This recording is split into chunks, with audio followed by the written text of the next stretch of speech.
Welcome back, Phillies and General Colts, to a Brony Plays Minecraft, Captain Kirk style. We must get this cow down. Anyways, yeah, we're getting this cow down. This is actually well, okay, this is more than the third. This is the third attempt. Oh, look at that. He jumped down on his own. Thank goodness. Stupid cow. I just have to get the pig down. Anyways, this was the third attempt, as I mentioned before, to record this video. And actually, you could view this as being more than the third attempt because, take that pig. Because it's not really the third attempt so much as the, fourth or fifth, since I'm recording over this in post. So yeah, that's a thing. Still never got the wheat to mine, so I just decided to hit them. And they got knocked down, and I'm quite satisfied. Also, we have lots of wood now. Lots of wood. Wood, it grows on trees. Yes, it does. So there are some things to do this time. Continue playing around with those, what do we call them? Books and ages and stuff. Replant some of the trees. Blah, blah, blah, blah, blah. Same old, same old. Mostly, we got to avoid age 54. The reason that this was the third taping of this was because age 54, for some reason, just caused everything to crash. And this is on the 64-bit system. So, yeah, I don't know what's going on. Maybe there's more to it than just the fact that it's 64-bit. Maybe it should also be like, I should have more memory or something. I don't know. I don't think my current motherboard can sustain any more memory. I think I'm at my motherboard's limit. Because I'm at 8 gigabytes of memory. Which should have been enough. But Mistcraft uses up a lot when it's doing things. Possibly because it has to maintain a world, create a new world, hold the transition and everything. Which on the one hand is like, should be fine because we do the nether, right? But the nether is... the nether's pre-generated in a sense. We know what the nether's going to be every time. Yeah, it'll be different geographically, but it's always going to have the same properties, the same this, that, and the other thing. Whereas in Mistcraft, the properties of your world are very different from one time to the next. So, yeah. That's a thing. Anyways, you'll see me here making copper and some books. We need more books for the whole, Mistcraft thing. Actually, I was going to use a lot of that for books originally, but then I'm like, no, I'll make a bunch of this first too. So I have copper first, and now I have books. Excellent. So we can make some more books, and then we're going to throw away age 54 before we make anything with age 54. And then I mess stuff up because I need more feathers. Yay. There we go. That's not apparently not. I think feathers are 48. I didn't catch it. So we run around, pick up some more stuff, and then we're going to get more stuff, more feathers. Well, lots of stuff. That's the point. Lots of stuff. So what is there? Well, one of the ages, I don't remember if we visit or not, but there is an age that has star fissures. And we're going to visit another age, which will have something very important. But I'm not going to get away with that. If we visit the star fissure age, we'll find out. If not, whatever. There's a linking book. I forgot to put the other books in there, which was silly of me. There's another linking book. Always have your linking books on hand, but I don't need to harp on about that. We've gone over that multiple times. There we go. And, oh, yes, some link book stands. That's another good thing to have around. So this is on the one hand, it's the nice thing about the project table is that you can just, make lots of things like that. On the other hand, well. So, yeah, age 54. Deadly age. Let's just get rid of it. It actually didn't really fall.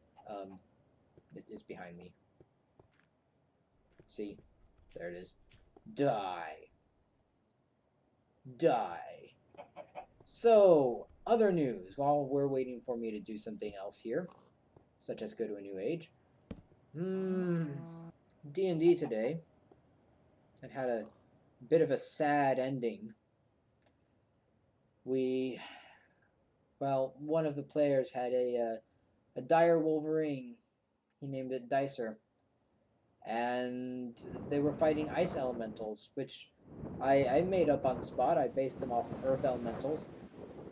And ice elementals, well, I decided to give them two things. I gave them breath weapon and a minor explosion ability. Also, by the way, rubber! Yes! Yes! Huzzah! Rubber! Just gonna get a little bit of that after fighting off the spider and the other spider and the zombie beyond that. Lots of mushrooms. Mistcraft gives you such weird things. Anyways, rubber! Yes, so we're gonna get some rubber. I don't know why I'm using my sword.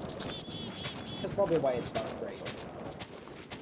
Anyways, I gave the ice elementals 2 things because, yeah, they're based off of this earth elementals, so they had a slam attack and all that, and the damage was the same, which was a lot of damage. It was more than it should have been for how many there were.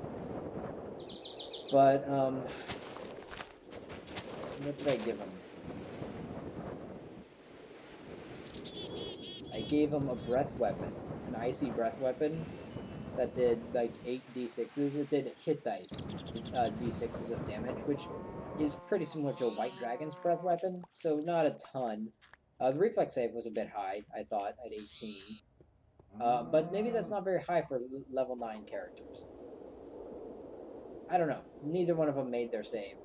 The only like, there were 4 of these things, and they didn't, like, only one used their breath weapon.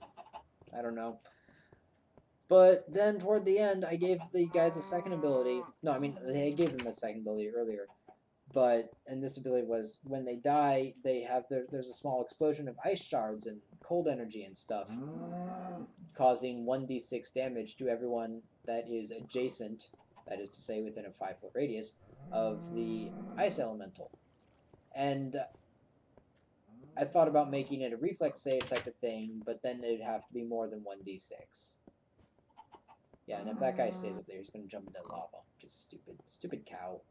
You'll see, I'm going to spend like the next couple minutes trying to push him back. So, anyways, the one of my problems as a dungeon master is getting the challenge rating of these things just right.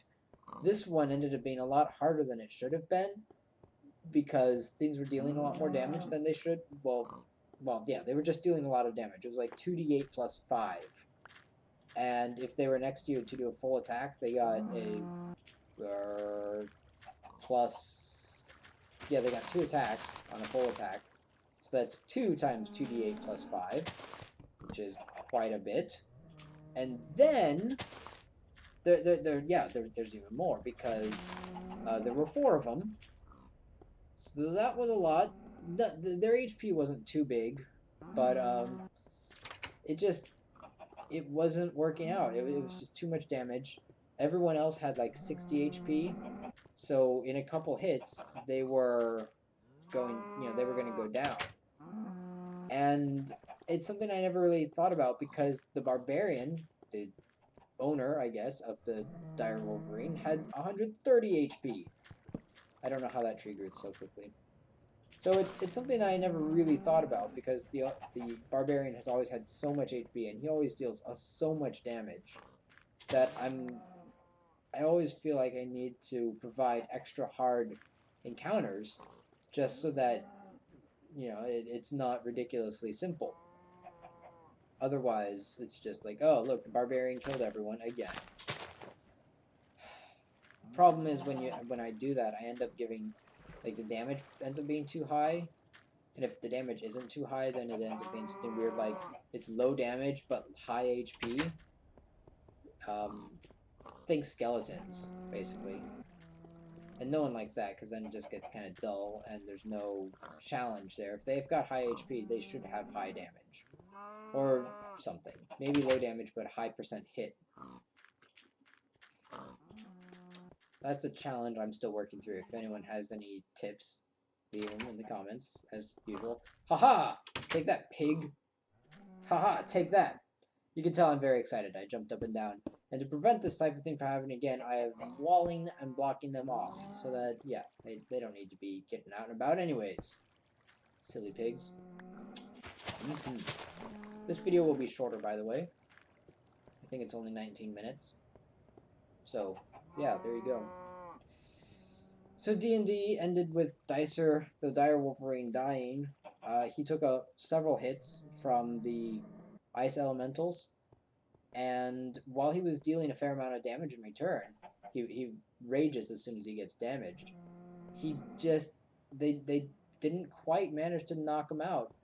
And well, that's not entirely true. Remember I said there was the explosion? Turns out it was the explosion thing that killed it. They together, because the Wolverine and the Barbarian acted on the same turn. Together they wiped out 2 of the ice elementals, but that meant they were in melee range, so they got hit by that ice attack. Now the Barbarian doesn't care. With 130 HP, he's good. He takes 60 points of damage. He's still at half health, so another 1d6, he's just kind of like, whatever. Especially when it's toward the end of the battle. He's not really going to care. And now our cleric was out today, so I guess there were, that was a thing, but he still doesn't care. But that was not the case for Dicer. And poor Dicer took just a few too many hits from the explosion at the end. He dropped, his rage ended, it means his con score went down, it means suddenly he was at, less HP, and he died. It was very sad. So, rest in peace, Dicer. I didn't mean to kill you. Really, I didn't. I didn't try to. It just kind of happened. And it's sad. But it's, I guess that's the way it is. And that's something we're really going to have to watch out for. Because now it's going to be much easier to... I don't know if it's much easier, but it's the first death we've had in the campaign. And that kind of sort of sets a precedent for, hey guys, things are going to die. And there's been a couple times when I've, when a player character has been really close to dying and I've fudged a roll or I've fudged a damage value. And I said, it's not actually that much. Or aren't you supposed to be at more health? Like there's one player who forgets to get his health up properly. So he's almost died twice, only to find out that, no, he actually had slightly more health than he thought, so he's not dead. But I don't know if I can do that a whole lot anymore. It's going to start getting harder. The gods of evil are amassing.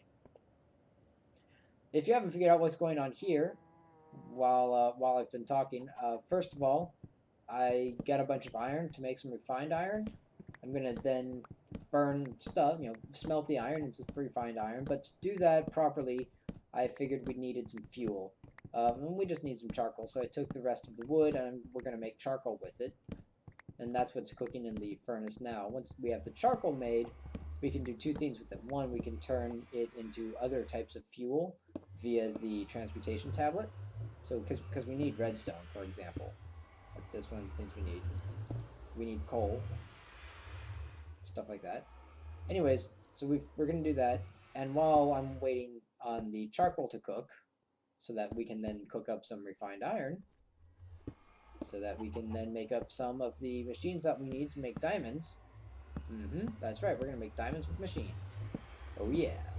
But anyways, to do that, or before we do that, we need all that other stuff. So I figured I'd come over here and expand this. I've been saying I was going to for a while, and there we go. Now it's nice and symmetric with respect to the portal. And it's actually symmetric with respect to the island, even though it doesn't look like it at first. That's because my cobblestone generator is asymmetric with respect to the island, I think. I should fix that, especially since I don't need cobblestone anymore. I don't need a cobblestone generator. So I might fix that. Good thing I picked up that match. Good thing I picked up that match. That torch. Yeah. We can fix some of the asymmetry by knocking out this block, but it's just that the generator itself is asymmetric, as you can see. That's quite silly of it. And by of it, I mean of me. The wheat still hasn't grown. That's a shame. But at least we finally got rubber. Or at least we have rubber trees, which means we have access to rubber. I feel like that was the important part. I am going to go back in the future, when I play my next episode. I'm going to go back and do some more mining for lapis. Which, of course, is kind of, it's like, more mining videos. Goodness. I'll think of something. I might do more of this post-commentary, because I find I'm able to do it a little bit easier since I'm not thinking about the game as well. Ah, so close. Getting these things in here is so tricky because cows are just very ornery. You try to push them somewhere, and as soon as you try to push, they push in the other direction. It's like, you're gonna see, I'm pretty sure I get this guy in, but they don't like being in. They really don't. But at least he didn't fall over the edge of the world. Which, that's pretty important. And of course, now he like wandered off really far away, and I just got so frustrated at this point. I just gave the other mushroom a severe look. I gave him a severe look. I was very disappointed in him. Trying to keep down the other growths so that the rubber trees can grow. Let's see here, we take out this. I'll make sure that my rubber trees can grow up nice and big and strong. Hopefully. You may have noticed, if you watched the Ogscast at all, that Thaumcraft has updated recently to a new version of Thaumcraft.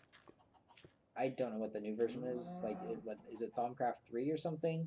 But it's not the one that I'm using here.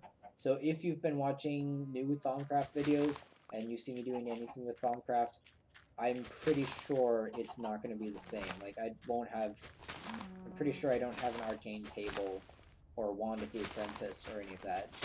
I think I still have to use Poison Tome for research. Which, yeah, I kind of like the new research system better, but unless they update Technic, remember I'm using the Technic pack for this, unless they update Technic pack, you know, whatever. So here we go. Another, so close. Almost, yes! Success! Of course, that cow is all like, yeah, I didn't want to.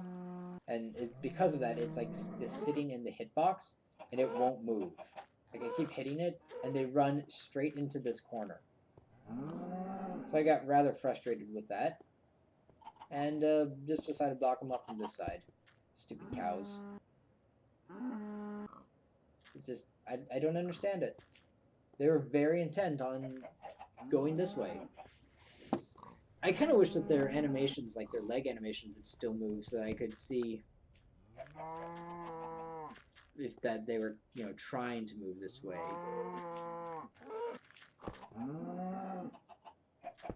Ha! Take that. See, they're both trying to get out right there. I don't understand it, but you know what? Whatever. Who cares? And finally, there's this chicken. I really should have just killed it, but because there's like 2 chickens out wandering around, and I can get chickens from eggs. But I didn't. Nope. Not killing chickens for me. So anyways, that's pretty much what we've done today. Went and got rubber trees, fixed the cow situation, got some more EMC, and D&D. Yep. Poor Dicer. It's kind of sad. I really need to sit down, and I don't really have time for this because I've got so much grading to do. But I've got to sit down and make up some improv tables, that is to say fair values I can use for creatures I haven't statted out. You know, what sort of attack and AC values are going to be fair and challenging without being overly challenging. Things like that. And also to stat out some of the monsters that I've been working on. Like this ice elemental needs to be properly statted. I like the explosion thing at the end, but I kind of don't. I'm thinking of changing it to something else. But at the same time, now that Dicer's died from it, maybe I should leave it. I don't know. If you have any tips, leave them in the comments. Remember to like, share, all of that good stuff. And hopefully I'll see you next time. Keep on trotting. Trees, steel, and leaves, and rubber. Woo-hoo.